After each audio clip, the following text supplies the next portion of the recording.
Lembra quando o sonho da classe média brasileira era tirar um carro zero? Um Celta, um Gol, um Uno, o famoso carro popular. Era difícil, mas era acessível. Hoje, esse sonho virou um pesadelo financeiro.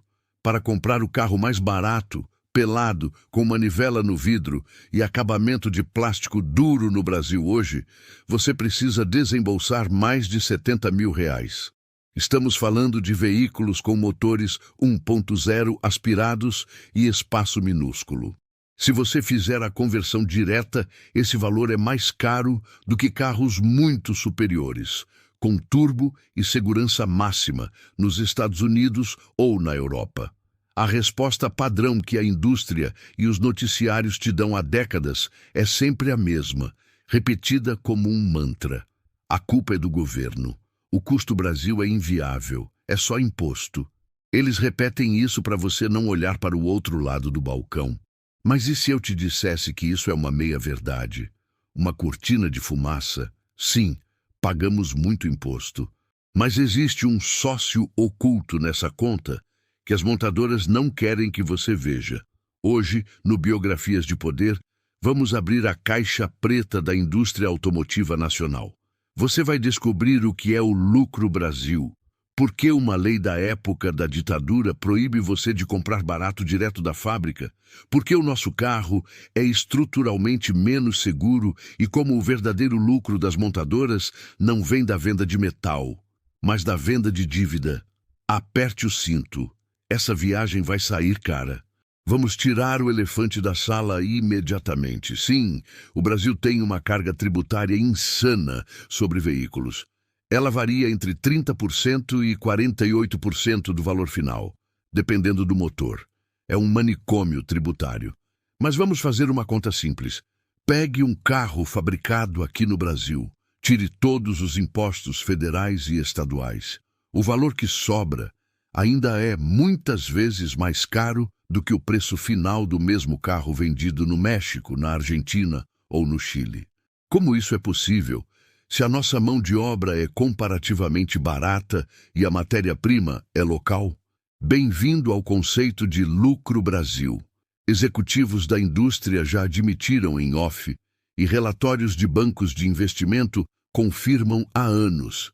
As montadoras, historicamente, operam no Brasil com margens de lucro muito superiores à média global. Enquanto nos Estados Unidos ou Europa, a margem de lucro líquido por unidade gira em torno de 3% a 5% no mercado competitivo, no Brasil, em épocas de bonança, ela já chegou a passar de 10% a 15%. Eles cobram caro, simplesmente porque nós pagamos. O brasileiro foi culturalmente condicionado a ver o carro não como um meio de transporte, mas como um troféu de status social, uma extensão da própria identidade. E as montadoras sabem disso. Elas precificam o carro não pelo custo de produção mais um lucro justo, mas pelo quanto o consumidor aceita pagar sem se rebelar. E a triste verdade é que o brasileiro aceita pagar o dobro para manter o status. Mas a história do lucro Brasil fica ainda pior. Não é apenas que pagamos mais caro, nós pagamos mais caro por um produto objetivamente pior. As montadoras praticam no Brasil o que os engenheiros chamam internamente de depenação, ou, usando um eufemismo, tropicalização agressiva. Elas pegam um projeto global, como um carro francês ou alemão, e quando trazem a produção para cá, elas removem tudo o que os olhos do consumidor leigo não veem no showroom. Isso significa tirar barras de proteção laterais nas portas, usar um aço de menor resistência na estrutura do chassi, remover isolamento acústico, usar plásticos de pior qualidade e economizar nos itens de segurança ativa e passiva. Existem casos documentados de carros que na Europa têm nota máxima de segurança. O mesmo carro, com o mesmo nome e a mesma cara, fabricado no Brasil, tirou nota 0 ou 1 no Latin NCAP. Se você bater a 60 km/h na Europa, você sai andando. No Brasil, com o mesmo carro, o resultado pode ser fatal. Eles economizam R$ 500 em aço de alta resistência na fábrica e cobram R$ 90 mil de você na loja. A justificativa deles? O consumidor brasileiro não liga para a segurança, liga para a central multimídia. Eles colocam uma tela brilhante de 10 polegadas no painel para distrair você do fato de que a estrutura do carro é feita de papelão. Agora, você deve estar se perguntando: se é tão caro produzir e vender, por que eu não posso comprar direto da fábrica, como eu compro uma geladeira, um computador ou um celular? Nos E6, a Tesla revolucionou o mercado vendendo direto pelo site. Sem vendedor chato, sem cafezinho, sem loja física faraônica. É mais barato e eficiente. No Brasil, isso é proibido por lei. É a chamada Lei Renato Ferrari, Lei 6.729 de 1979, criada ainda na ditadura militar. Essa lei obriga que, salvo raras exceções, todo carro novo seja vendido através de uma concessionária credenciada. Ela cria uma reserva de mercado para os revendedores. O problema é que a concessionária tem custos gigantescos. O prédio espelhado, o IPTU caríssimo, a luz, o estoque parado, as comissões dos vendedores, o salário do gerente e, claro, o lucro do dono da concessionária. Quem você acha que paga essa conta extra? Você, embutido no preço do carro. Estima-se que essa intermediação obrigatória, essa taxa do atravessador, encareça o carro em cerca de 10% a 15% no Brasil. É um custo burocrático que não adiciona valor nenhum ao produto, apenas protege um setor que parou no tempo e usa sua força política para impedir a modernização das vendas. Mas aqui entra o segredo mais sujo de todos, o verdadeiro pote de ouro. Como o brasileiro paga 90 mil num carro ganhando um salário médio baixo, financiando em 48, 60, 72 vezes? E é aqui que a mágica do dinheiro acontece para as montadoras. Para os grandes grupos automotivos, fabricar carro dá trabalho. Tem greve de metalúrgico, tem problema logístico, tem fornecedor que quebra, tem risco de recall. Sabe o que dá dinheiro fácil, limpo e sem risco? Juros bancários no Brasil. Quase todas as grandes montadoras possuem seus próprios bancos.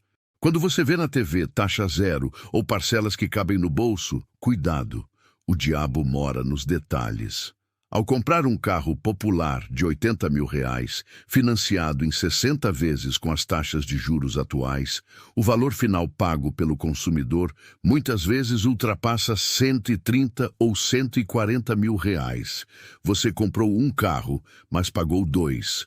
Um para você levar para casa e depreciar na garagem, e um de presente, limpinho, para o banco da montadora. Em muitos anos, os relatórios fiscais mostram que o lucro financeiro da operação de crédito, o banco da montadora, é maior do que o lucro operacional da venda do carro em si, a fábrica. O carro, na verdade, é apenas a isca de metal brilhante para te vender um contrato de empréstimo bancário com juros altíssimos. No Brasil, o setor automotivo virou um setor financeiro que, por acaso, monta carros. Você notou que o Gol morreu? O Uno morreu, o Palio sumiu, o Celta evaporou? Não foi por acaso. Não foi só evolução natural, foi um assassinato planejado.